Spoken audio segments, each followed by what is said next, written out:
What's going on, guys? I'm back with another video. In the last video I told you guys I was going to go over some abbreviations that you may see when you're shopping for animals. Here are a couple of them. These are the most common that I see. It may be some more that I've left out, but I'm going to speak about these. I'll speak about head a lot. I told you guys about head a lot of times already. Head is short for heterozygous. It means that animal carries a trait but don't show it. If it's 100% het, it carries that whatever recessive trait 100%. And then if you see possible het, then it possible or probable het, that means it has a chance to carry it, but it may not as well. That's when you're speaking about het. Het is just short for heterozygous. Animal carries the gene but don't show it. And then when you see those percentages like 66% or 50% possible het or probable het, that means an animal has a chance that it may not carry it, but we don't know because it can't see. We can't see it visually. Then we can go to CB. CB is short for captive bred. That means that the parents were wild caught. They were bred in captivity, and then the babies are captive bred. So if you see CB, that means that the parents were wild caught, and then the babies that you are purchasing is from actually born inside of captivity. And then captive CBB is captive bred and born. That means that, say this is parents that are wild caught. CBB are babies from this type of pairing. So captive bred babies being bred to one another make CBB. They captive bred and born. So that's like a second generation or F2. LTC, long-term captive, meaning it's been in captivity for a long time, but it is a wild caught. Usually these animals are going to be well adjusted already, don't have parasites because they've been treated already. They've usually been in a captivity for about 3 years or something like that. But now that we got those out of the way, we're going to speak about some recessive traits in bearded dragons. The four main recessive traits are hypo, trans, wiblet, and zero. There's one more recessive, which is leatherback, but I'm not going to speak on it very much because the recessive leatherback really don't have a reason to be bred. It looks just like a regular codominant leatherback. I don't see any reason to focus on recessive leathers. So we're going to speak about the ones that are most commonly bred and most people know about or don't know about, but is commonly used in the trade. So we're going to start with Hypo. Hypo is, I'm pretty sure, the first morph ever produced in captivity. So we're going to speak about the Hypo real fast. Here we have a Hypo. The word Hypo is, again, abbreviation for hypomelanistic, and that is a reduction of black pigment, and you usually have clear nails instead of black nails. So that's a hypo. Anything on these animals, the hypos, anything that was on a normal dragon that would be black or very dark, on the hypo is going to be a light color, like a blue or a gray. So that's the hypo gene. And then we're going to go to trans. Trans, again, is short for translucent.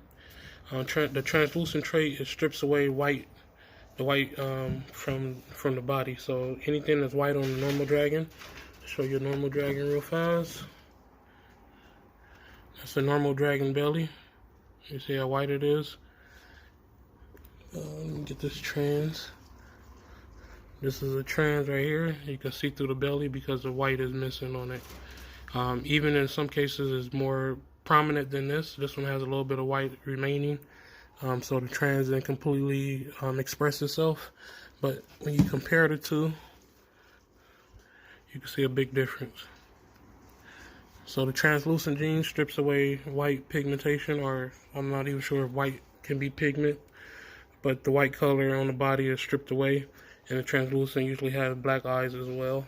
And not in all cases, because not this one. This one doesn't have solid black eyes. They are darker than normal, but they're not solid black.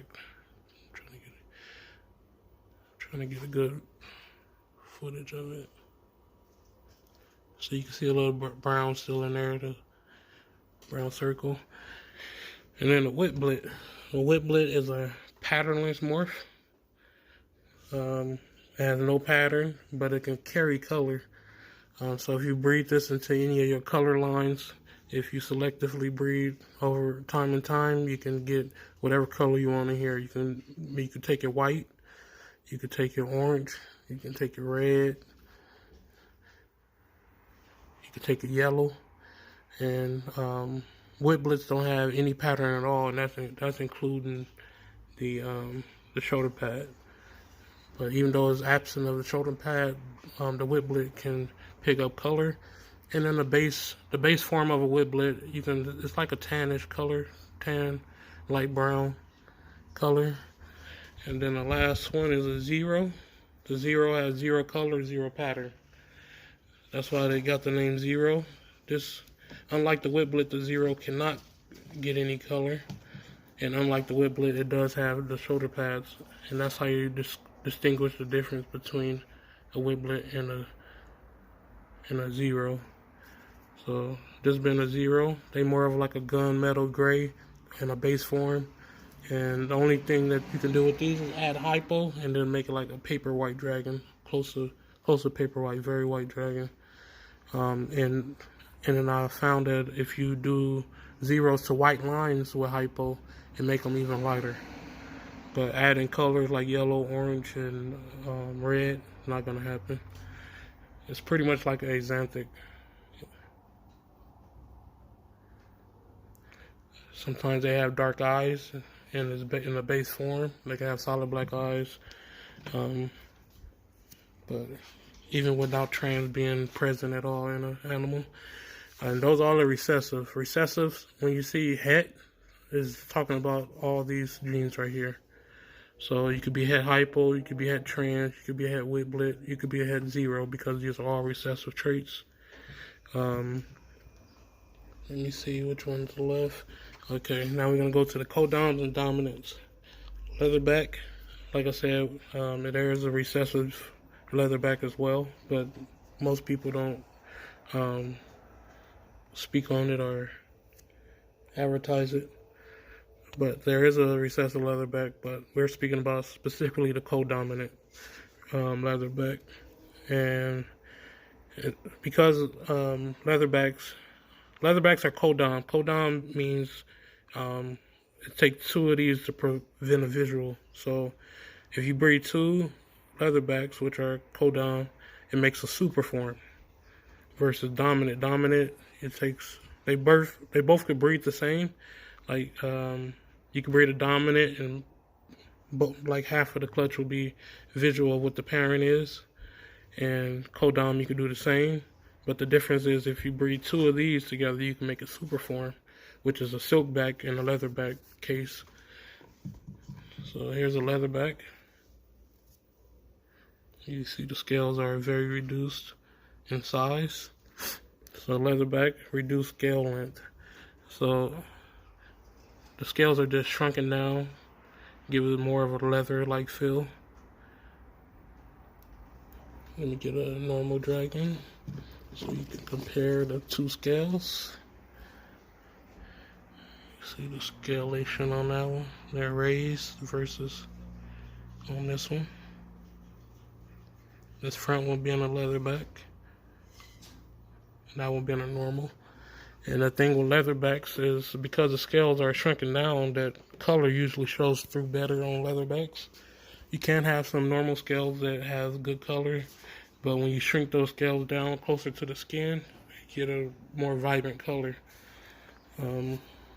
So that's leatherback. Now we're gonna speak about the dunner. I think I forgot let me go grab a dunner real fast. I thought I grabbed one, but I didn't. Alright, here's the dunner. It's pretty much a standard dunner. And the dunner is a scale and pattern mutation. You can see the difference in the pattern. It's usually more spotty, and on most dragons the bars go from side to side, but on dunners it switches upside down, so the bars go up and down the side like this. So if it was going to be like a blue bar or something like that, this right here will be blue, and the bars actually go from head to tail versus side to side. And also the shape of the scale. This right here on the left, right here, is how a normal dragon scales go. Just go in one direction. For Dunners, they stand straight up like triangles on the back, and on the chin, instead of going from the lip, let's see, from the lip to the back, it goes from the neck towards the lip. So they go the opposite way on the chin. And the belly scales are aberrant, so they have no one direction that they go. They go in every direction. This is a little bit harder to see when it's a leatherback, because again, a leatherback shrinks down the scales, but you can usually tell by the pattern. Usually more spotty on the tail and on the back. Once you've been dealing with them for a while, you know how to recognize them very easy. But it is a little bit more difficult on leatherbacks because, like, there you go, you can see the scales right there. They're like a cone instead of going in one direction.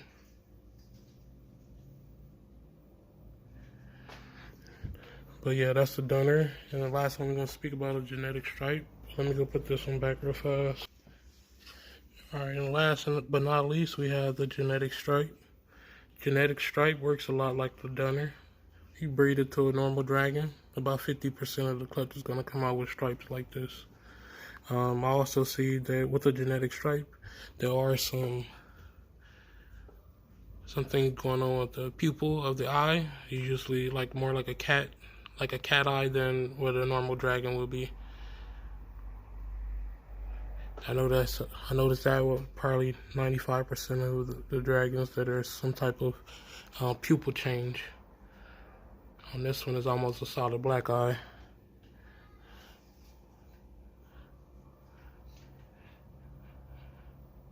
This one actually does have solid black eyes, but usually the pupil is just stretched out like a like a cat eye, look more serpentine like. So yeah, that's genetic stripe. So we went over hypo, trans, wiblet, and zero. Those all being recessive traits. All those traits right there, hypo, trans, and wiblet, you will see associated with het. Let me see. Let's go a little bit further. Het, 66% het.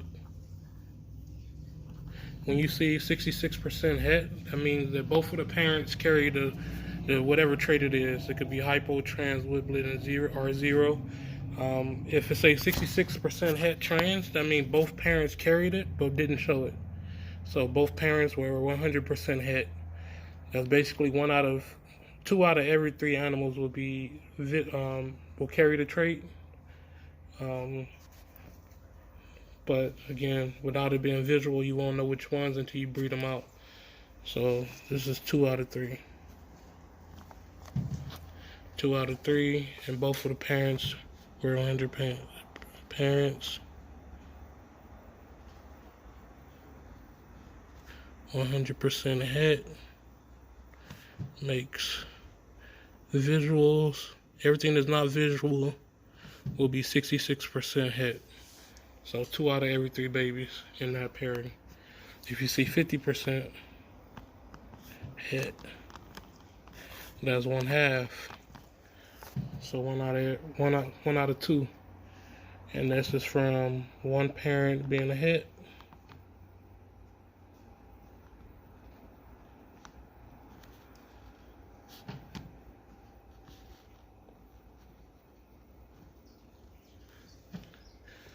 One parent being het make the babies 50% possible het. So 1 out of every 2 would carry it. And again, you don't see it, so you won't know until you breed them. So you have a better chance of getting 1 out of here. So say both of these were het trans, buying 1 out of this clutch, you have a better chance of getting it than in this clutch. But it's the luck of the draw pretty much. But bigger chance to hit on this one because it's 2 out of every 3 versus 1 out of 2. And then the last one is 100% hit. To be 100% hit, it only takes one of the parents to be visual for either one of these. And it will make all the babies 100% hit.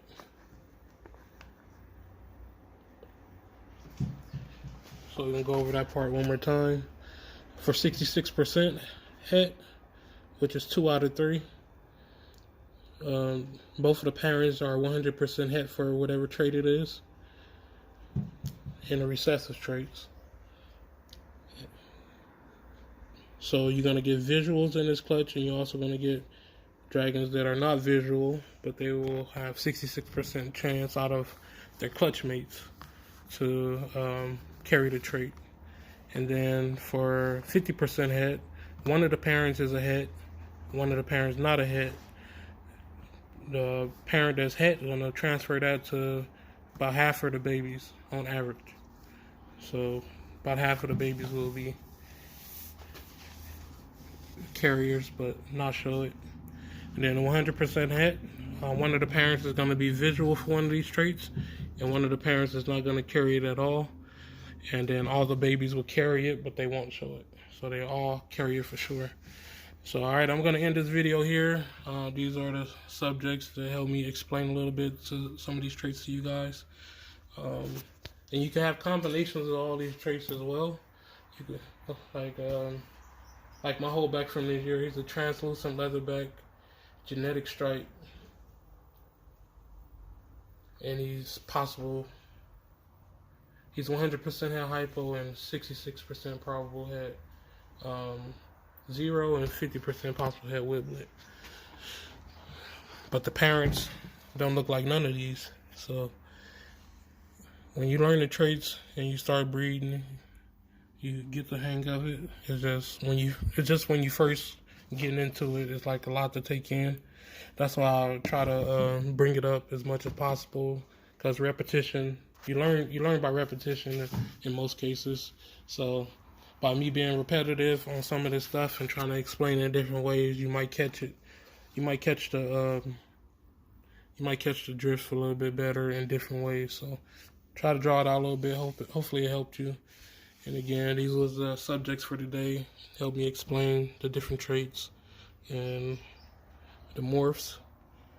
But I'm gonna go ahead and end this video here. Hope you guys learned something. Hopefully I wasn't confusing about anything.